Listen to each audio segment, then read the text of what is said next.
Kemudian yang berikutnya adalah pengendalian penduduk. Booming penduduk di Jawa Barat relatif besar.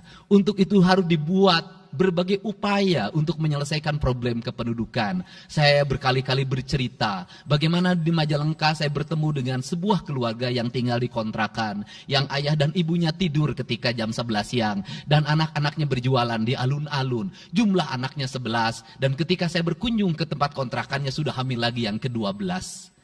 Ini problem. Dan itu saya kemudian di Cirebon, saya berkunjung pada sebuah rumah yang listriknya baru dinyalakan lewat program Provinsi Jawa Barat. Rumahnya itu ternyata anaknya sudah 4. Padahal dia baru saja menyelesaikan rumah dari pinjaman senilai 25 juta. Dan itu pun belum selesai dan rumahnya 1 kamar.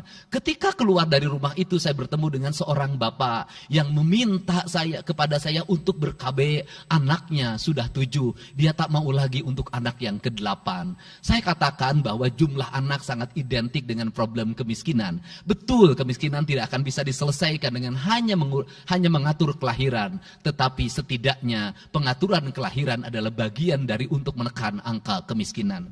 Dan yang terakhir adalah dari seluruh rangkaian ini adalah belanja pemerintah harus menjadi stimulus sebagai kepentingan masyarakat. Maka jumlah-jumlah proyek harus terus segera digulirkan, digelontorkan menjadi kegiatan publik sehingga banyak orang yang kuli, banyak orang yang nyapu, banyak toko-toko yang buka, semen terjual, besi terbeli, dan kemudian regulasi ekonomi berjalan. Warung-warung bisa menjadi tempat para kuli siang hari makan siang. Dan ini adalah bagian dari strategi stimulus ekonomi yang digulirkan oleh pemerintah itu memiliki sumbangsi terhadap 12% pertumbuhan.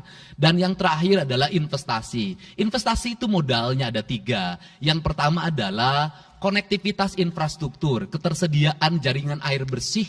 Kita jujur hari ini saya sampaikan ke DPRD, banyak perusahaan-perusahaan yang masih menggunakan air bawah tanah tapi tidak berizin. Bayar pajak tidak, jalan terus. Karena kalau dihentikan mereka pabriknya berhenti. Setelah itu apa? Mereka menjadi objek pemerasan beberapa pihak dalam setiap bulan karena dianggap melanggar perda. Tetapi kalau juga mereka dihentikan, maka pabrik itu berhenti. Dilema itu harus segera diselesaikan. Caranya bagaimana? Caranya adalah pemerintah provinsi melalui Bapeda hari ini harus segera merancang daerah-daerah yang menjadi kawasan industri harus dibangun fasilitas infrastruktur jaringan air bersih dalam bentuk investasi pemerintah sehingga nanti dikoneksikan dengan PAM-PAM atau PDAM di setiap kabupaten kota secara terkoneksi. Dan ini jalan bagi kita menyelamatkan lingkungan dan menorong pertumbuhan PDAM di setiap kabupaten kota. Karena apa? Karena angka pembayaran yang dilakukan oleh industri jauh lebih baik dibanding angka rumah tangga dan angka-angka layanan sosial lainnya. Itu yang pertama. Yang kedua adalah tumbuhnya iklim investasi di mana masyarakat merasa nyaman. Investor merasa nyaman ketika perizinannya cepat. Saya memberitahukan ya bahwa di Indramayu ada pabrik sepatu yang selama 2 tahun tidak mau buka hanya karena perizinan lingkungan hidupnya belum kelar. Saya ngambil langkah pasang badan, lakukan pembangunan karena itu menyerap 8.000 tenaga kerja. Kemudian di Cirebon juga seperti itu, banyak perizinan yang menggantung bertahun-tahun. Hari ini saya janjikan dalam 1 bulan ini seluruh perizinan di Jawa Barat tuntas dan selesai. Dan saya meminta kepala BPM TSP menjadi VR pemerintah Provinsi Jawa Barat untuk senantiasa tiap hari melihat data dan dokumen di setiap kabupaten kota. Mana yang terlambat, mana yang mengalami hambatan. Kemudian yang berikutnya adalah kenyamanan dalam berusaha. Kenyamanan dalam berusaha adalah keterangan para investor dan lingkungan masyarakat terhadap berbagai aksi gangguan dari orang yang mengatasnamakan diri preman. Untuk itu hari ini kita cukup bersyukur di Jawa Barat, peristiwa ini sudah hampir tidak ada. Kapolda kalau dengar ada preman, hari ini turun termasuk ke Garut, dengar ada preman, Kapolda turun. Ini semua stakeholder sudah bergerak dengan baik, layanan investasi sudah berjalan dengan baik, tinggal satu lagi hambatan investasi adalah masyarakat menaikkan harga tanahnya luar biasa. Kasus BYD, kenapa mengalami hambatan sekitar 20 hektar, masih belum terbebaskan? Karena rakyatnya hari ini meminta 3 juta rupiah per meter. Padahal di situ dulu 150.000, itu pun jarang yang beli. Ini problem kita. Apa peran gubernur saya sampaikan? Peran gubernur bukan hanya mendorong bagaimana investasi berjalan melalui mekanisme administratif.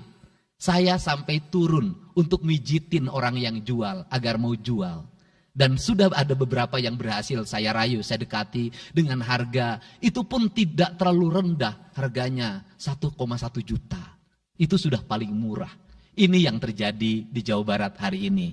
Tidak mudah mengelola sebuah wilayah yang begitu luas, tidak mudah mengelola sebuah daerah yang kabupaten kotanya sudah otonom, diperlukan pendekatan-pendekatan seorang ayah pada anak-anaknya. Sehingga hari ini saya di Provinsi Jawa Barat, saya tidak memposisikan gubernur, saya kadang memposisikan menjadi ketua RT, saya kadang memposisikan menjadi ketua RW, saya kadang memposisikan menjadi kepala desa. Kenapa? Karena warga ini perlu disentuh dengan pendekatan pendekatan emosional yang kebapaan, bukan pendekatan struktural. Untuk itu saya yakin bahwa forum ini adalah forum kebahagiaan bagi kita semua. Kita sudah bisa menyelesaikan 2 agenda besar. Semoga ini menjadi kado terindah bagi masyarakat Jawa Barat.